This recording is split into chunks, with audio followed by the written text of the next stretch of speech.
Today's rant's brought to you by New Works Plumbing of Sacramento. Locally owned for over 20 years, New Works has a fix for you. For your plumbing needs and repairs, just go to newworksplumbing.com, NEWWRXplumbing.com. Hey, join me later today, 5 o'clock Pacific. I will be live on Listen App. We'll have a lot of fun. Give me your phone calls, 5 o'clock Pacific, live on Listen App. Let me get this straight.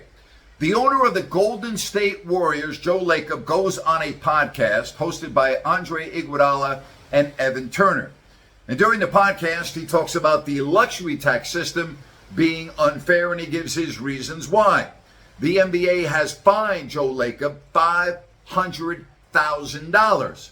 But one of Lacob's players, Draymond Green, calls Kendrick Perkins, now an ESPN analyst, a derogatory racial slur that starts with the letter C and ends with the letter N. Nothing. Not a fine, not a reprimand.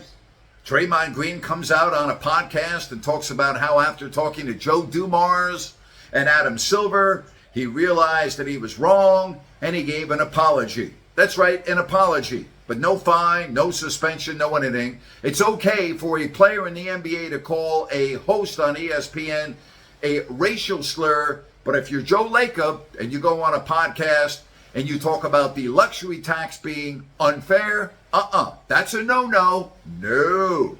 $500,000 fine. Let me know when this makes sense to you. Again, the NBA just allows their players to say what they want and do what they want for all intents and purposes, but when an owner comes out and gives his opinion on the luxury tax, it's a $500,000 fine. Yeah, that makes sense. Yeah, that makes sense. Unbelievable. And that's my rant for today. Hey, if you like what I have to say, give me a thumbs up, leave me a comment. I'll get back to you.